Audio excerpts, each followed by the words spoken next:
Alright, welcome to lesson 10. Today we're going to apply our knowledge of continuity and limits to sketch the graph of a function when given a description of the function.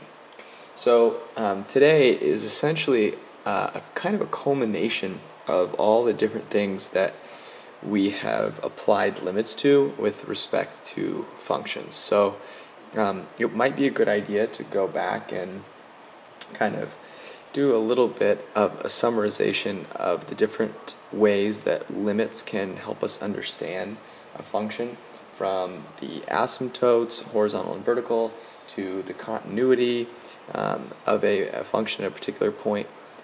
Limits actually tell us a great deal. So if you want to go do that now. That might help you prep for the first question. Okay, so given the following characteristics of the function f, sketch the graph of the function. A lesser teacher who did not have faith in you might try and do this first. You are fully capable, you have all the tools, you know everything you need to know about what certain types of limits tell you about functions. So if you've gone back and reviewed, or you can do so in the moment, you have all of the skills necessary to make this happen. So go ahead, give it a try, come up with a plan for how you're going to attack it, how you're going to sketch a graph of the function. Go back and make sure your sketch meets all the characteristics, and then, and only then, press play, and we'll talk about it. Alright, I am going to sort of go through the way in which I would attack a problem like this, so listen to it. If you like the plan that I come up with, certainly write it down, adapt it to kind of your tendencies, and feel free to copy it totally verbatim and use it whenever you're trying to sketch a graph of a function given some characteristics of it. Okay, so let me take you through my game plan here.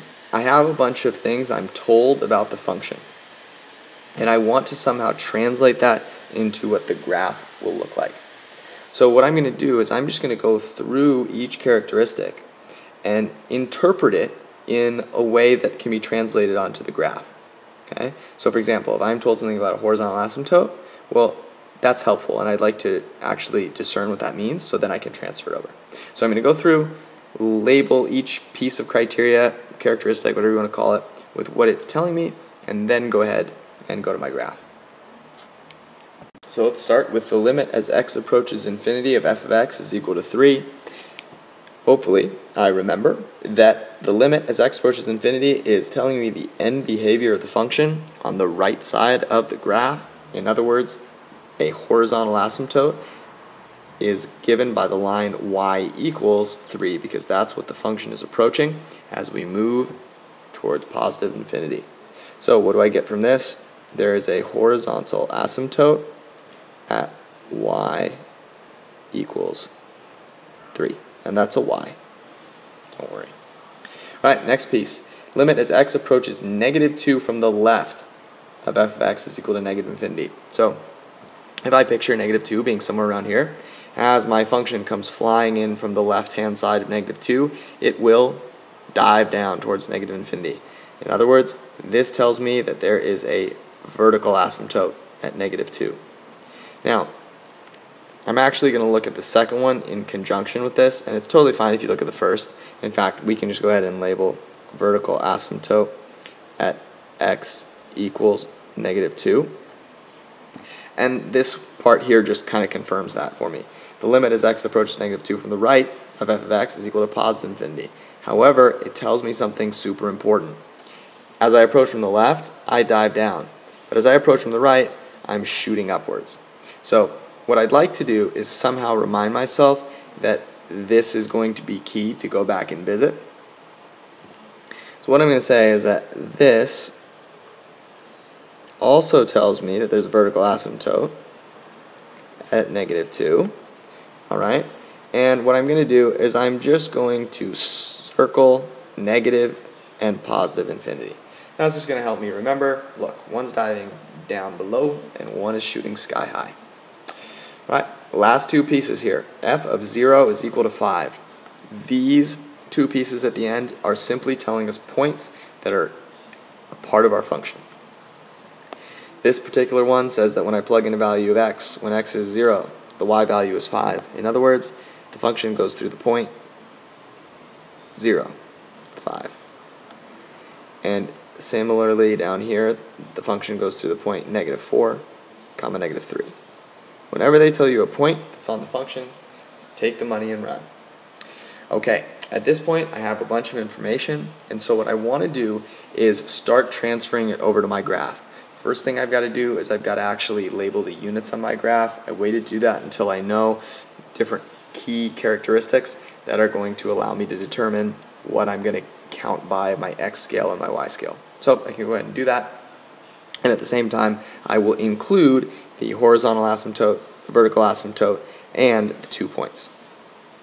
Okay, here we go. I've gotten it all down. Despite my inability to draw any semblance of a straight line, I have hopefully conveyed the important information. I have a horizontal asymptote at y equals 3, a vertical asymptote at x equals -2, and 2 points that the function passes through, one at 0, 5, and one at -4, -3. So now I'm going to go through and actually sketch my function. We read left to right. Similarly, we should move left to right. Think about the function from the left and gradually make our way over to the right. So if I think about my function far out to the left, what I'm thinking about is what is happening as I am moving towards -infinity. Well, there's a horizontal asymptote at y equals 3. So I know, you know what, it has to be approaching y equals 3. Now, there's a chance, right, that it could look like this and approach y equals 3. We don't have any concrete information that tells us whether it actually crosses our horizontal asymptote before going out there. But I always like to be on the safe side, and so we might assume that it is approaching 3 from below and moving out closer and closer as it approaches -infinity. Then, as I come down, I'm going to pass through the point -4, -3, and then shoot downward towards -infinity. This is told by the limit as x approaches -2 from the left side. So I can sketch this part of my function.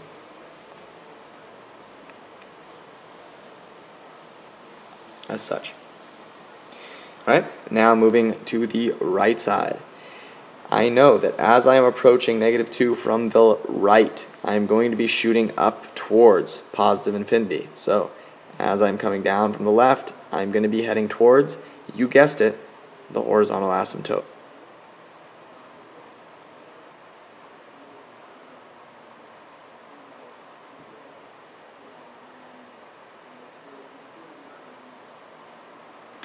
Alright, and there we have the sketch of our graph. Nothing too crazy, nothing too complicated, just kind of a systematic go through the characteristics, make sure that you understand what they're telling you, plot the key characteristics, and then go for the gold. Alright, I'm going to now go ahead and give you some problems to practice on. And I'm also going to include some problems that are not exactly of this type that will help you sharpen your understanding of definitions, of different concepts that we discussed in the past.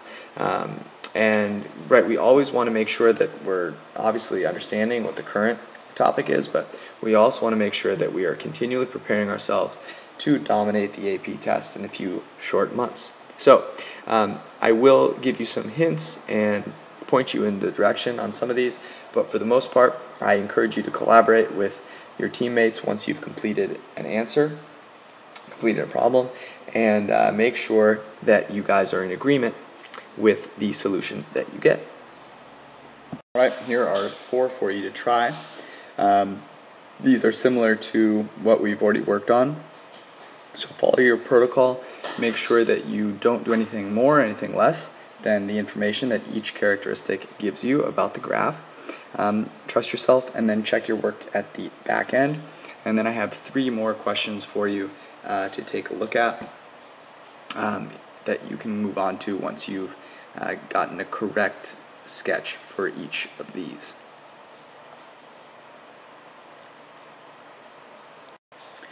Alright, find a value for a so that this function f of x is continuous. This is something that we worked on a couple days ago. You will want to remember what you need to do in order for a function, what needs to be true for a function to be continuous at a point. So go ahead and remind yourself of that. Then number 6, also from page 86, number 54, is a true or false statement. If you're having trouble with this one, I encourage you to go back, look at your definition, and also pay close attention to the example we went over in class when talking about a continuous function.